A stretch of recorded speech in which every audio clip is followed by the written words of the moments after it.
Hi guys, welcome to முப்படை training academy.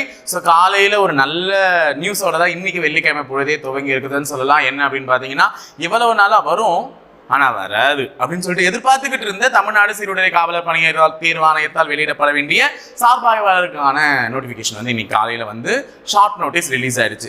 So நிறைய பேர் நிறைய வீடியோஸ் போட்டுட்டு இருந்தாங்க, இந்த வாரம் வரும் அப்படி வரும் அப்படி வரும். ஆனால் நாங்கள் எதுவுமே சொல்லாமல் இருந்ததுக்கான ஒரு காரணம், எப்பவுமே ஒரு ஷார்ட் நோட்டீஸை ரிலீஸ் பண்ணிட்டு தான் என்ன பண்ணுவாங்கன்னு பார்த்தீங்கன்னா வெப்சைட்டில் வந்து அனௌன்ஸ் பண்ணுவாங்க. ஸோ அதுதான் வெயிட் பண்ணிட்டு இருந்தேன். ஸோ ஷார்ட் நோட்டீஸ் நம்ம எதிர்பார்த்து காத்து கொண்டு இருந்த ஷார்ட் நோட்டீஸ் ரிலீஸ் ஆயிடுச்சு.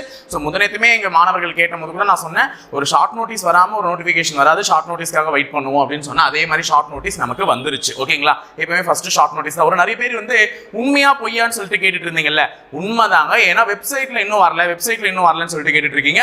ஸோ ஃபர்ஸ்ட் பேப்பர்ல வந்து ஒரு ஷார்ட் நோட்டீஸ் வந்து ஒரு போர்டு வந்து கொடுத்துரும். அதுக்கப்புறமா தான் அதை வந்து என்ன பண்ணுவாங்கன்னு பார்த்தீங்கன்னா, வெப்சைட்ல வந்து என்னைக்கு தேதியில் அப்ளிகேஷன் ஸ்டார்ட் ஆகுதோ அன்னைக்கு தான் வெப் பேஜ் வந்து கிளியர் ஆயிட்டு உனக்கு அப்ளிகேஷன்ஸ் வந்து ஓப்பன் ஆகும். ஸோ கண்டிப்பா இது வந்து ஒரு உண்மையான நியூஸ் தான், போய் கிடையாது. ஓகேங்களா? அப்போ ஷார்ட் நோட்டீஸ் ரிலீஸ் ஆயிடுச்சு காலையில தினத்தந்தி பேப்பர்ல. ஓகேங்களா? ஸோ டேட் கூட அனௌன்ஸ் பண்ணிட்டாங்க, 4/4/2025. இன்றைய தேதிக்கு அறிவிக்கை எண் 1/2025 சொல்லிட்டாங்க. சோ தமிழ்நாடு சீருடை பணியாளர் தேர்வாணையத்தினால வெளியிடப்பட்ட இந்த ஒரு ஷார்ட் நோட்டீஸ்ல அவங்க தெளிவா குறிப்பிட்டிருக்கக்கூடிய ஒரு சில விஷயங்களை ஞாபகப்படுத்திக்கிறேன். ஓகேவா? அதை தான் சொல்றேன். சோ ஒரு சில விஷயங்களை சொல்றேன். என்ன அப்படின்னு கேட்டீங்கன்னா, இந்த ஷார்ட் நோட்டீஸ்ல அவங்க மென்ஷன் பண்ணிருக்கிறது என்னன்னு பாத்தீங்கன்னா, தாலுகா மற்றும் ஆயுதப்படைக்கான வேகன்சி. புரியுதுங்களா? தாலுகா மற்றும் ஆயுதப்படைக்கான வேகன்சிஸ் தான் அனௌன்ஸ் பண்ணிருக்காங்க. சோ டிஎன்எஸ்ஆர்பி ரிலீஸ் பண்ணிருக்கக்கூடிய இந்த ஷார்ட் நோட்டீஸ்ல அவங்க என்ன சொல்லிருக்காங்கன்னு பாத்தீங்கன்னா, தாலுகா மற்றும் ஆயுதப்படைக்கான வேகன்சிஸ் தான் அனௌன்ஸ் பண்ணிருக்காங்க. அதாவது தாலுக்ல எவ்வளவு வேகன்சி அண்ட் தென் ஆயுதப்படையில எவ்வளவு வேகன்சி அப்படின்னு சொல்லிட்டு கொடுத்திருக்காங்க.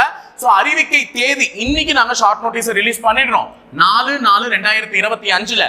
அப்ளிகேஷன் எப்போ ஓபன் ஆக போகுதுன்னா, உலக சுகாதார தினமான 7ஆம் தேதி ஏப்ரல் 7 அன்னைக்கு தான். ஏன்னா சுகாதாரமா ஒரு போலீஸ்னா ரொம்ப ஃபிட் அண்ட் ஸ்ட்ரென்த்தா இருக்கணும்ல. சோ அதனால சுகாதார தினத்தன்னைக்கு உங்களுடைய அப்ளிகேஷன் ஓபன் பண்றோம். அதே மாதிரி மே 3ஆம் தேதி வந்து இது வந்து முடிய போகுது அப்படின்னு சொல்லிட்டாங்க. இணைய வழி விண்ணப்பிப்பம் சமர்ப்பிப்பதற்கான கடைசி தேதியை அதை அறிவிச்சிருக்காங்க. மேலும் எக்ஸாமுக்கான டேட்டை வந்து பின்னர் அறிவிக்கப்படும். எப்பவுமே ஷார்ட் நோட்டீஸ்ல வந்து அவங்க அறிவிக்கிறதே இல்லை. கடந்த 2022 தேர்வாகட்டும் அல்லது 2023 தேர்வாகட்டும், ரெண்டுத்துல நடந்த சார்பாய்வாளர் தேர்விலையும் அவங்க ஷார்ட் நோட்டீஸ்ல தேதியை அறிவிக்க கிடையாது. அதே மாதிரி அப்ளிகேஷன்ஸ்ல ஒன்ஸ் க்ளோஸ் ஆனதுக்கு அப்புறமா தான் அவங்க என்ன பண்ணுவாங்க, எக்ஸாமுடைய டேட்டே அனௌன்ஸ் பண்ணுவாங்க. ஓகேங்களா? சோ அதனால ரெண்டு முறையும் அப்படி நடக்கல. சோ இந்த முறையும் அப்படியே தான் வச்சிருக்காங்க. அதே மாதிரி இவங்க கொடுத்திருக்கிறது தாலுகா வேகன்சியும் ஏஆர் ஆயுதப்படை வேகன்சி தான். சோ 366 மொத்தமா கேர்ள்ஸ் அண்ட் பாய்ஸ் சேர்த்து ஏஆர்ல வந்து 366, தாலுக்ல வந்து பாத்தீங்கன்னா 933 வேகன்சியும். அதாவது நடந்த ஒரு ஆய்வாளர்கள் தேர்வுல இது ஒரு அதிகபட்ச வேகன்சினே சொல்லலாம், 1299. அப்ப ஏன் சார் மேல 1352 அப்படின்னு போட்டீங்க அப்படின்னா, கீழே தெளிவா கொடுத்திருக்காங்க, 53 எஸ்சி மற்றும் எஸ்டி பற்றாக்குறை காலி பணியிடங்களின் விவரம் தகவல் சிற்றேட்டில் குறிக்கப்பட்டுள்ளது. இது வார்த்தை ரொம்ப முக்கியம், தெரியுங்களா? தகவல் சிற்றேடு அப்படின்னா என்னன்னா, இன்ஃபர்மேஷன் ப்ரௌச்சர். அதாவது நோட்டிபிகேஷன் வர அன்னைக்கு உனக்கு இன்ஃபர்மேஷன் ப்ரௌச்சர் தகவல் சிற்றேடு அப்படின்னு சொல்லிட்டு வரும். அதுதான் முதல்ல வரும் அந்த வெப்சைட்ல வந்து பாத்தீங்கன்னா, ஆன்லைன் அப்ளிகேஷனுடைய ஒரிஜினல் பிடிஎஃப்க்கு முன்னாடி இன்ஃபர்மேஷன் ப்ரௌச்சர்னு சொல்லுவாங்க.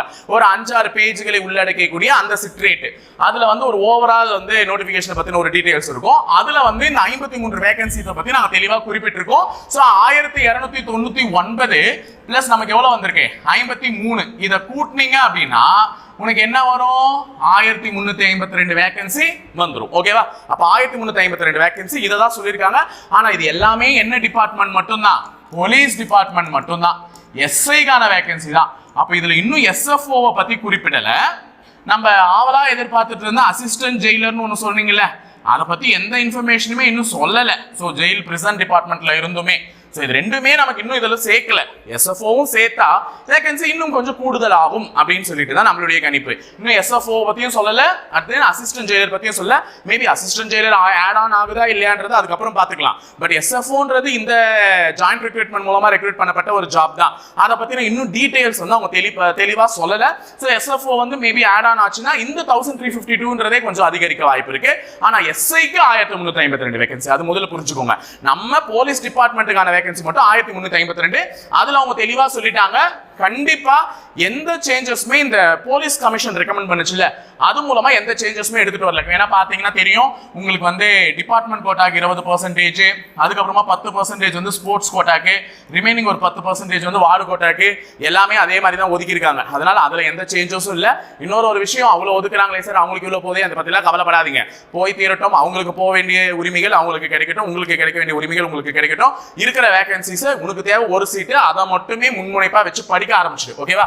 அடுத்தது இந்த வகுப்பு வாரி விதிக்கிற இடஒதுக்கீடு எல்லாமே என்ன வந்து ஆஸ் பர் நமக்கு கவர்மெண்ட் ஆர்டர் இஷ்யூ பண்ணிருக்கோம் அது மாதிரி தான் நாங்க பண்ணிருக்கோம் அப்படின்றத சொல்லிட்டாங்க. நெக்ஸ்ட் இளங்கலை பட்டம் ஏதாச்சும் ஒரு டிகிரி கம்ப்ளீட் பண்ணிருந்தீங்கன்னா நீங்க வந்து இந்த எஸ்ஐ தேர்வை எழுதுவதற்கு ஒரு எலிஜிபிள் ஆன கேண்டிடேட் அப்படின்னு சொல்லிட்டாங்க. ஸோ டிகிரி கம்ப்ளீட் பண்ணவங்க தான் கண்டிப்பா எழுத முடியும். நெக்ஸ்ட் ஆவலா எதிர்பார்த்து கொண்டிருந்த வயது தளர்வு. ஓகேவா?